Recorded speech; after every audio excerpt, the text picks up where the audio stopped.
Simba mwenda pole ndiye mla nyama. Kauli ya mwenda pole ndiye mla nyama inaendelea kudhihirisha vyema falsafa ya uongozi wa klabu ya Simba katika mikakati yao ya usajili wa dirisha dogo, wakilenga kuimarisha kikosi kwa utulivu na umakini mkubwa.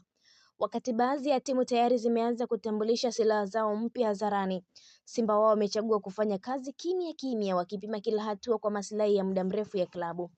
Taarifa zinaeleza kuwa uongozi wa Simba umeingia kwenye mazungumzo ya aliyekuwa nyota wa Singida Black Stars Anthony Atra kwa lengo la kumsajili kama mchezaji huru. Sambamba na hilo, kiungo wa Kenya Police FC Charles Youma kwa sasa yupo nchini akifanya mazoezi na kikosi cha Simba, ikiwa ni sehemu ya mchakato wa kutathmini kabla ya kufanya uamuzi wa mwisho.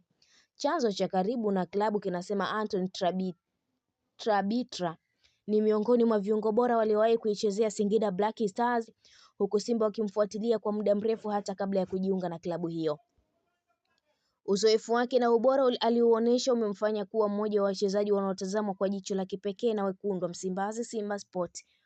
Uvunjwaji wa mkataba wake kwa makubaliano ya pande zote mbili unaupa Simba nafasi ya dhahabu kumnasa bila gharama ya uhamisho, kimesema chanzo hicho, kikibainisha kuwa hilo linaifanya dili hiyo kuwa ya kimkakati na yenye faida kubwa kwa klabu. Kwa upande wa Youma, imeelezwa kuwa atakuwa sehemu ya kikosi cha Simba kitakachoshiriki mashindano ya Kombe la Mapinduzi yanayoendelea visiwani Zanzibar.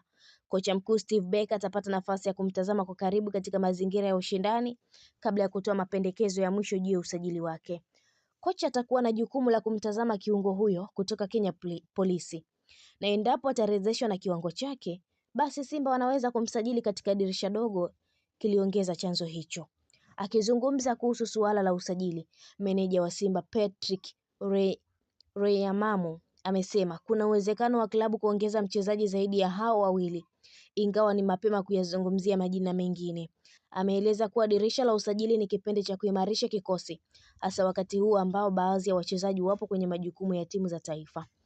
Kwa sasa tupo kwenye mashindano ya Mapinduzi, tumeongeza baadhi ya wachezaji kusaidia kikosi kwa sababu wengine wapo kwenye timu za taifa. Pia tumewachukua vijana tukizingatia ligi inaendelea, hivyo tunatumia wachezaji wanaokuja kuangaliwa.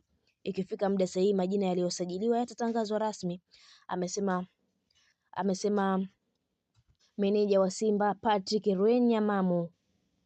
Wakati kikosi hiko ambacho kimeondoka jana kwenda visiwani Zanzibar kwa ajili ya kushiriki michuano ya Mapinduzi Cup yanayofanyika Zanzibar, ambapo mchezo wa kwanza watacheza na Maembe Makumbi tarehe 3 ya Januari mwaka 2026 katika uwanja wa New Amani Complex uliopo Zanzibar visiwani huko.